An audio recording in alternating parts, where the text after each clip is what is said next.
Hey, everybody, and welcome back. I'm going to bring the microphone a little closer because I was testing where the mic was and the volume it said was not as good as I wanted it. So, you'll be seeing that cute little patootie running in and out while I do this, and that's what the Geek Dad does. So, welcome to Representation in Cartoons, Episode 3. So, we've covered in the first two episodes a lot of cool shows. We've covered the, you know, basic premise of what Spidey and his amazing friends was. God, why is episode 2 like it's been that long since I've done a video? So let me actually first, before we even go into the recap, let me actually apologize. I am sorry that because I didn't have a voice for about a good week and a half, and then I am still fighting a cough. So if you do see me chugging on my bottle of water, I apologize in advance. But I love the acoustics in the new studio because I've actually been starting to put stuff up on the walls. The shelf is up, but I have yet to put my Hot Toys on there. But again, that's a different video for a different day. So again, I apologize for not getting those two episodes that I wanted to get out to you, which was episodes 3 and 4. Due to Valentine's Day, then everybody getting sick. Now my wife is back to being sick again because now she has no voice. So I ended up taking a nap after work today, and now I'm getting episode 3 done. So this episode, we covered in the first one a cartoon that Roy loves and watches, and Spidey's Amazing Friends. We've talked about how great the fact that they had characters of very good and very notable representation. We wanted to make sure that, you knew about Miles Morales, Black Panther, and all those characters. Well, now we have to talk about characters that, I think we need to have more of an understanding and maybe even more of just that, you know, that flavor for. So we left Miles Morales, but we still stood in the Marvel universe, and we went to Moon Girl and Devil Dinosaur. Great cartoon. Sad that it was canceled. Hopefully, we'll get it back again at some point, and maybe it'll be on straight to Disney Plus. I don't know. We'll have to just wait and see. And now I'm going to talk about Cartoon Network. Cartoon Network has been notorious for having cartoons that were always a little edgy. From when you had Toonami and Adult Swim, really more the Adult Swim because Toonami was more anime and kind of edgier cartoons, and Adult Swim was really their more adult like your teenage stuff going towards your adulthood. But this is a cartoon that I think favorably is represented, and I never got into it. I'm not gonna lie. I'm not gonna sit here and try to gas you guys up and be like, yeah, I watched this, because I did not. This is Steven Universe. I mean, arguably by many considered to be the best show for talking about representation in the LGBTQ plus community. I was rather surprised. I never got into this show. I had tons of adult friends that did not have kids of their own and got huge into this cartoon. And we would go to anime conventions. And I, at this point, as an adult, the last anime convention I went to was 2018. And I remember seeing friends of mine, pre-COVID, like post-COVID, and, within the last, I would say 4 years or so, like, because when conventions became a thing again, they started cosplaying this, and they absolutely loved it. The fans that loved it pre-COVID, and were cosplaying it, I was just like, oh, God, characters, like, so the animation, it's like, it just never appealed to me. Not because I didn't love cartoons, it's just it wasn't something that I was into. And as a toy collector who did superheroes and still does superheroes and was more into the anime and superhero genre and kaiju and horror, this didn't never appeal to me. But as I have gotten older and the show has now been canceled, or I should say canceled, it's finished, because this is not a canceled show, this is a finished show. I got interested and intrigued as a teacher, because once I got in the classroom in 2016, back into middle school classroom in 2016, I was intrigued to see why this show was so popular. And you can see why. Rebecca Sugar is just a very interesting character. She has a very good history. If you guys want to look into it and go into her background, you can take a look at her background on IMDb. There was a whole bunch of stuff that she's done outside of the Steven universe, but this was like her baby. She got into this and it was an idea in 2012. And I think back and they had said early ideas and sketches that started around 2010, and then around 2012, the network greenlit it to become a cartoon. And then once it blew up, it became the show, and it ran for 6 years. Actually, I was wrong when I did this slide. I didn't realize that it actually ran till 2020, because right before the pandemic, we ended up getting a whole mess of, there was a Steven Universe finality epilogue series that she did, and that started in late 2019 and it finished in March of 2020.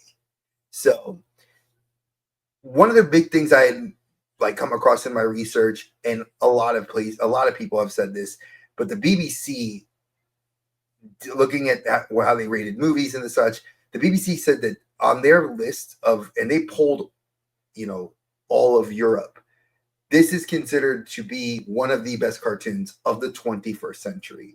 That's a lot when you think about cartoons that are anime mostly making that list, like Pokemon, Yu-Gi-Oh, things that are themed to cards and stuff. Bluey would probably be even in that list. Spider-Man and His Amazing Friends, Spider-Man, Spectacular Spider-Man, X-Men, not X-Men 97, X-Men the Animated Series. X-Men 97 I could throw in there as well, but think about that. It's crazy. And one of the things that this show did really well, and Sugar wanted to do, was she wanted to have the characters explore complex relationships. I think that that's something we don't see in a lot of cartoons. It was hinted at with the throuple, we'll call it, in X-Men the Animated Series between Cyclops, Jean Grey, and Wolverine. There was always, and they even hinted at it a lot with X-Men 97, with a throwback to the animated series of how, not Chameleon, I forgot his name, the character that can change his appearance. He had a kind of secret crush on Wolverine, and you had Rogue and you had Gambit, and you had the other throuple, which would be Rogue, Gambit, and Magneto. You had Mystique thrown in there. You had so many things. It was so cool. And this kind of touched on themes more geared towards same-sex relationships. Now, I know, Geek Dad, what are you doing? You're talking about something that, maybe we don't want our kids to know about. All right, well, put the kids to bed, because this is a cartoon that does choose to explore those things. Arthur, did have a same-sex marriage in its final episode of Arthur, and that's a kid's show. Now, this did air on Adult Swim and on Cartoon Network. I think it was more Cartoon Network. They never did Adult Swim, so this was more at that 7, 8 o'clock hour. So this was still primetime television, and it's considered by many to be noted as the first animated show to have the first same-sex wedding of characters in cartoon history. Now, we know that they had the bisexual brother and sister in Alpha Flight in Marvel Comics, and that was in the the mid to late 90s. And we've had Arthur had the first, I'm not even consider that that was already in a time and era where we've talked about these things. This show really represented that. And one other big thing before I get into the actual characters of the show, and I'm actually giving a lot of exposition on this one because one, I never watched it. Now I did sample some stuff through YouTube. I've watched other creators talk about it. I've even polled some of my friends that are also content creators, cosplayers that actually enjoyed this show. And I got to hear their perspective. And you can see that this show is still something that resonates with them because they always said that there was a character that they identified with. And I think that at the core is what we love as adults about cartoons. And that's what kids love cartoons. They find that one character or maybe a group of characters that they can identify with. And that's what this show permeates. You know, it has a long-standing cross-media cultural impact. And I like that. I mean, this is now currently, he's in the DC Multiverses video game, which is like a Smash Brothers style game. I know Steven Universe was just recently added. I don't play the game. I used to, but he is a character in there. I think that was also a Fortnite, or they had teased Fortnite skins for it at one point. Comment below and tell me if I'm wrong, because I did read that somewhere. And the show had 5 seasons and an animated film. And we're going to get into a little bit about this. So let's actually continue on. Now, like I said, this is kind of cool. Now, Rebecca Sugar herself is not, she is an advocate and protector of the LGBTQ plus community, which I think is amazing. I'm very, very glad that we have more people, especially in large media spots, that can do this advocacy.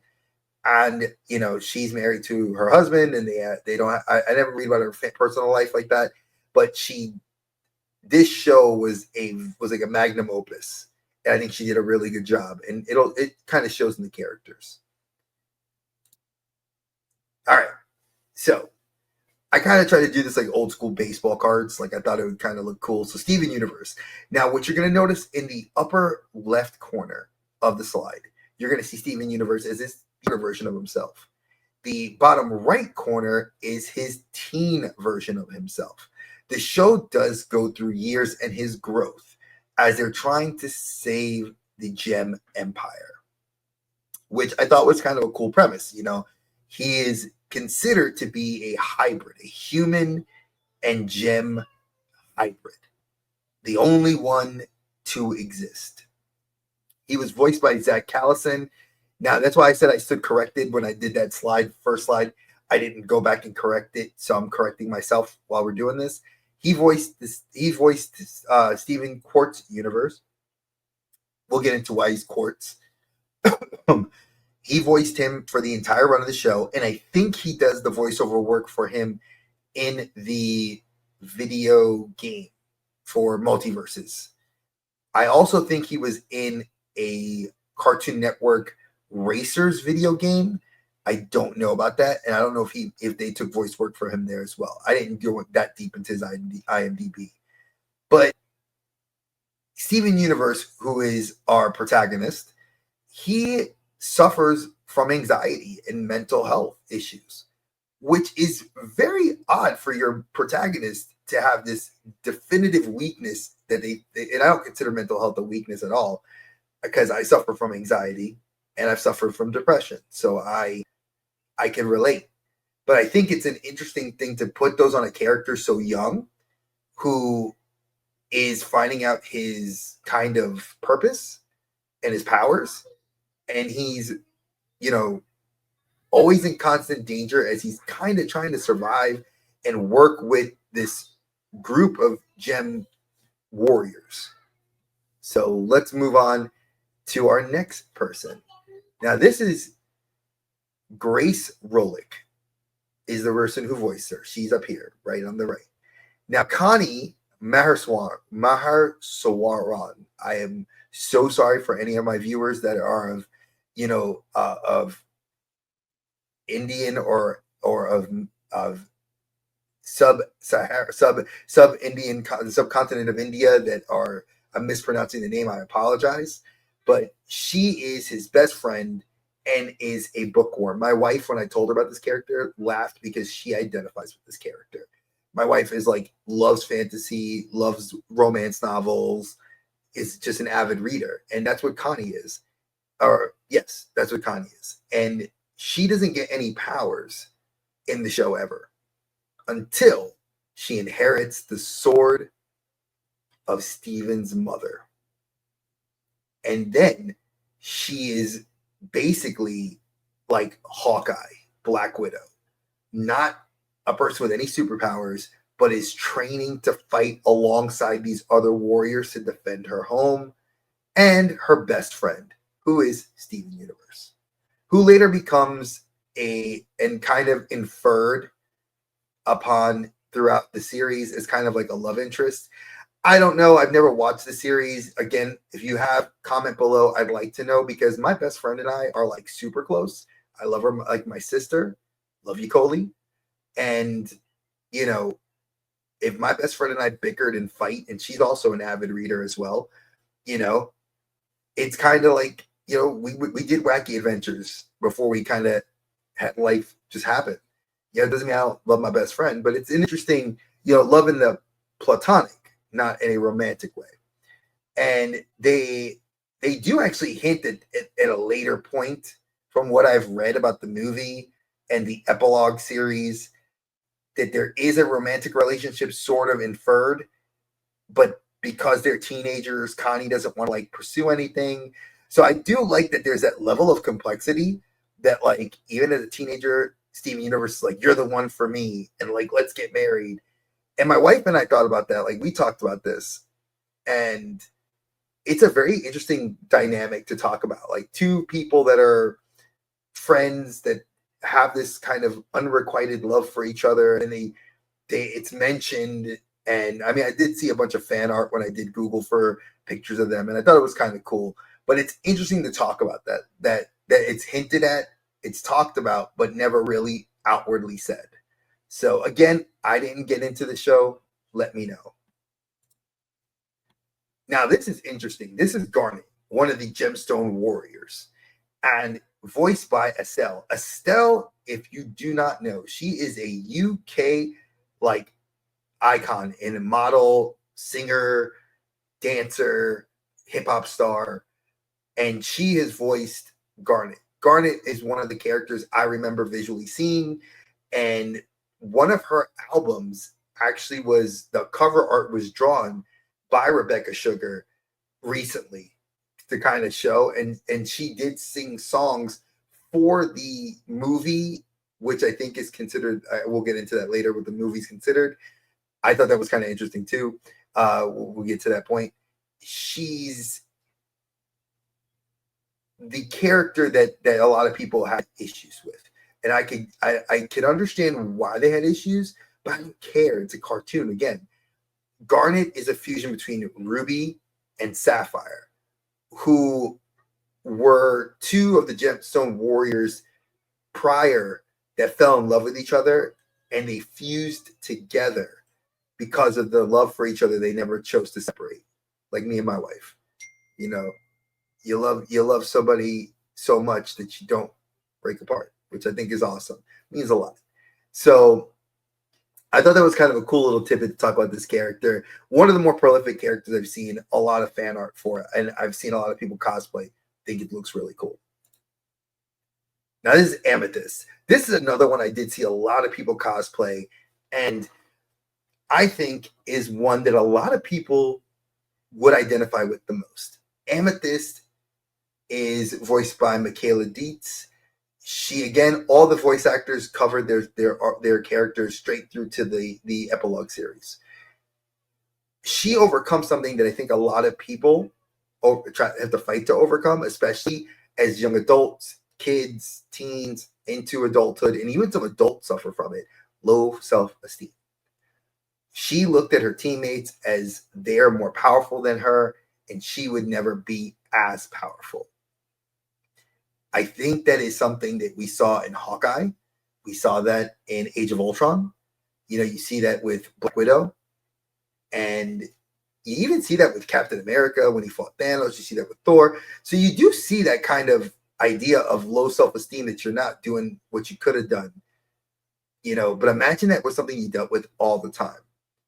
I think that that's interesting. Also, her character's height. also plays into that, and it's a lot of layers. And like I said, that layer of complexity does make that appeal to me on a lot of different levels. This is Pearl. Now, Pearl is voiced by Dee Magno Hall. I thought it said Mango when I first saw her name when I was researching, so I thought you guys would get a kick out of that. She is the best and fiercest warrior of all the team. And she plays more of a mothering, like a surrogate mother from what everything I've read in her role to Steven. But there's also a layer that somebody had said that there was an unhealthy obsession / love interest between Pearl and Steven's mother, who was, I think her name was Rose Quartz. So I think I never saw the show. So if you guys have seen the show, I'd love to hear about these things, because reading about it's one thing, but it's definitely cool to, like, hear your perspectives on it.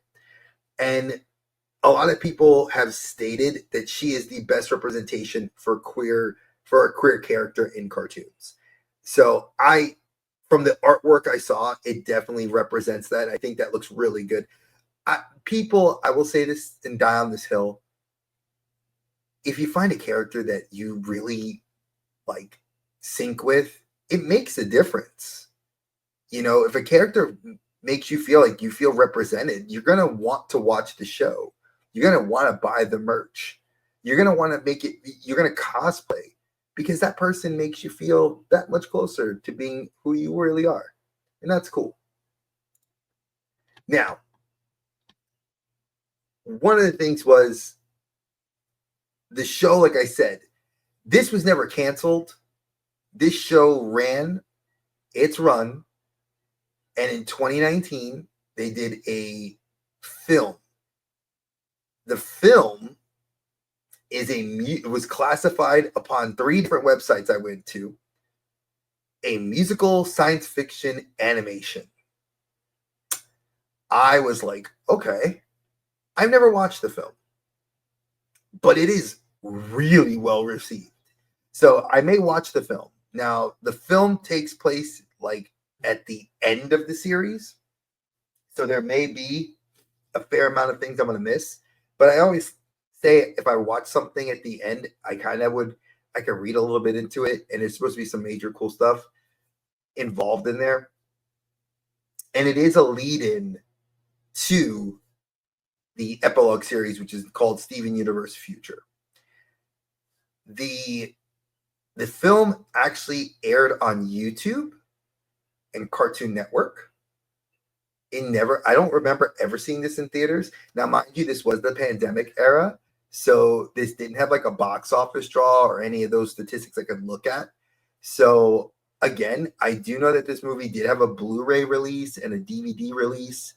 The animation looks cool, and it does have the Steven Universe Future style. So it does take place sometime after the cartoon ended, and it leads into the epilogue series. And the epilogue series was, I think, 30 episodes long. Correct me if I'm wrong. And what was interesting, that epilogue was deep, and that really piqued more of my interest. Like, I would have liked to watch the epilogue series, because I think that delves into, we just saved the universe, we beat the big bad, what's left? We never see heroes. We never talk about that. We never ever talk about heroes doing the after. Like, what did they do after they won that war? Like, we don't know. We kind of know what happened with Tony after New York. We know what happened with Spider-Man in Homecoming after the Chitauri. But we never know what happened. And we saw them eating shawarma. But how did they feel? We know a little bit of how some of the Avengers took, and of the heroes in the world took to Endgame. and the universe being rid of Thanos. But imagine a universe where you saved the Gem Empire, you saved your people, but now there's like a looming bad. Also, like Vision said, you get rid of one, your heroic level rises, but then that means something more evil rises to meet you. He's like, your power requires new power to come and challenge you. That's what it is. And it's in a very interesting way of looking at the show, talked about that. And they said that Steven kind of was like aimless the entire future series. And I was like, wow, imagine a show where the hero saved the world, saved the universe, no pun intended, and doesn't know how to deal with that emptiness. And his team can't fulfill it. That's deep, like those are, wow. Now, I did say there was a possible revival, and Rebecca Sugar debunked it, saying that she had, like, Cartoon Network did approach her. Obviously, like any good network is going to want something that's raking in the money for them. Let's make another season. She has stated that she has no interest in doing another season of Future because Future kind of solidified the ending for the show. She did say she would visit a possible prequel series or like a spinoff, but that would be something she wanted to discuss later. And as of the airing of this video, nothing has been in the talks, nothing's in the works.